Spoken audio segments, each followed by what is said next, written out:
खट्टा खाने वाली चुड़ैल। रात को अचानक राधिका मौसी को किचन से कुछ गिरने की आवाज आई। उन्होंने बाहर निकल के देखा तो किचन में उन्हें कोई सफेद साड़ी में दिखा। वो चीख पड़ी, हे भगवान, आलतू जलाल तू आई भला को टाल तू, आलतू जलाल तू आई भला को टाल तू। राधिका मौसी को चीखते सुनकर श्रवण बाहर आता है भागते हुए। अरे माँ, क्या हुआ? क्या देख लिया? दादी माँ आ गई क्या सपने में? अरे बेटा, रसोड़े में देख तो कौन है? श्रवण रसोड़े में झांक कर देखता है और उसे कोई नहीं दिखता अंदर। अब रसोड़े में तो कोई नहीं है माँ। कोई सफेद साड़ी में नहीं है क्या?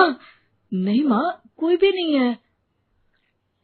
चिल्लम चिल्ली की आवाज सुनकर काजल भी वहां आ जाती है।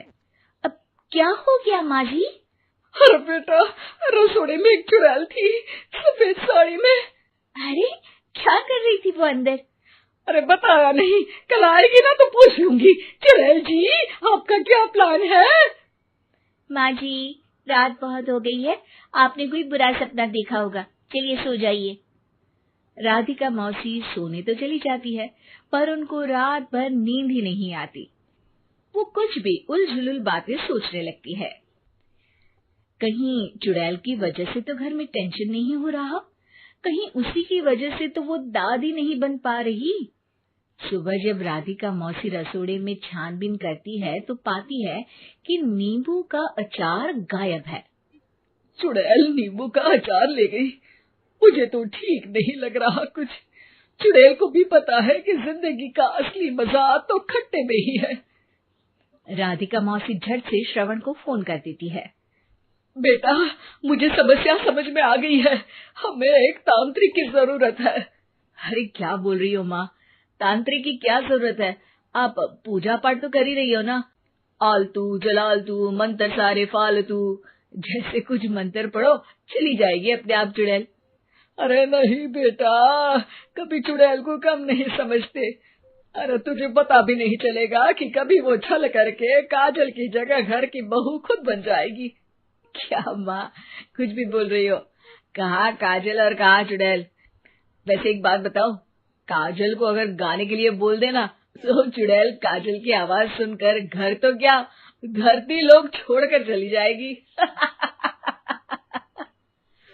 तुम ना पढ़े लिखे बच्चे हर चीज को मजाक समझते हो। तुम रहने दो, मैं खुद ही तांत्रिक को बुला लेती हूँ। अच्छा सुन, शाम को इमली लेके आना। क्या है कि चटनी खाए बहुत दिन हो गए है ना? नहीं माँ, इमली तांत्रिक से ही मंगवा लो ना, आटा वगैरह भी उसी से पिसवा लेना। देखो मुझे काम करना है। श्रवण रात को कई तरह की सब्जियों के साथ माँ के कहने पे चटनी के लिए इमली भी ले आया था, लेकिन राधिका मौसी के दिमाग में अलग ही फिल्म चल रही थी। उन्हें अब सिर्फ शक ही नहीं यकीन होने लगा था कि शायद चुड़ैल ने श्रवण पर अपना जाल बिछा दिया था, जिस वजह से श्रवण उनकी बात ही नहीं मान रहा था। पर कोई नहीं, आने वाली रात में राधिका मौसी खुद तैयार हो गई चुड़ैल को पकड़ने के लिए। रुद्राक्ष की माला, तुलसी का पत्ता, हनुमान चालीसा सब हाथ के पास ही था, बस चुड़ैल का इंतजार था। और जैसा राधिका मौसी ने सोचा था वैसा ही हुआ। वो चुड़ैल उस रात भी आई, पर वो राधिका मौसी से तेज निकली और राधिका मौसी के उससे पकड़ने के पहले ही वो भाग खड़ी हुई। जरूर बहू पे साया है उस चुड़ैल का, तभी तो श्रवण के कमरे में गई है। और अगली सुबह राधिका मौसी पिछली रात हुए हमले में किन चीजों का नुकसान हुआ उसका हिसाब लगा रही थी। उनके खेमे से एक आम के अचार की शीशी भी गायब हो चुकी थी, और वो इमली भी जो कल श्रवण लेकर आया था। राधिका मौसी इस बारे में सोच ही रही थी कि श्रवण जल्दी से रसोड़े में आकर दवाइयों की पोटली ढूंढने लगता है। अरे बेटा, क्या हो गया? अब माँ, वो काजल की तबीयत खराब है, बहुत घबराहट हो रही है उसे। हे भगवान, मैंने पहले ही कहा था कि तांत्रिक को बुला लेते हैं, पर नहीं। अब देखो, उस चुड़ैल ने काजल को अपने वश में करना शुरू भी कर दिया है। हालांकि श्रवण भूतों में विश्वास नहीं करता था, पर अब वो भी डर जाता है। और राजी हो जाता है एक तांत्रिक को बुलाने के लिए। कुछ ही घंटों में तांत्रिक आ जाते हैं और राधिका मौसी तांत्रिक जी को सब बता देती है। घोर संकट, घनघोर संकट, चुड़ैल को मारू जोर चाकट, ओम भट स्वाहा खटखा के आहा। अरे ये क्या मंत्र है? मेरे खुद के ओरिजिनल मंत्र है, कल रात को ही लिखे हैं, अच्छे लगे तो दाद चाहूंगा। एक और मंत्र सुनो, अर्ज किया है आब्राकडाब्रा, दिल्ली बम्बई आगरा, चंदा मामा सोवरले सुरन मामू जारा। ये मंत्र है? अरे कोई 40 वालीसा पढ़ो ना। वक्त कम है, 40 नहीं पड़ेंगे, 20-25 में काम चलाना पड़ेगा। अलग निरंजन जाके लंदन, मुफ्त का मंजान घिस मेरे नंदन।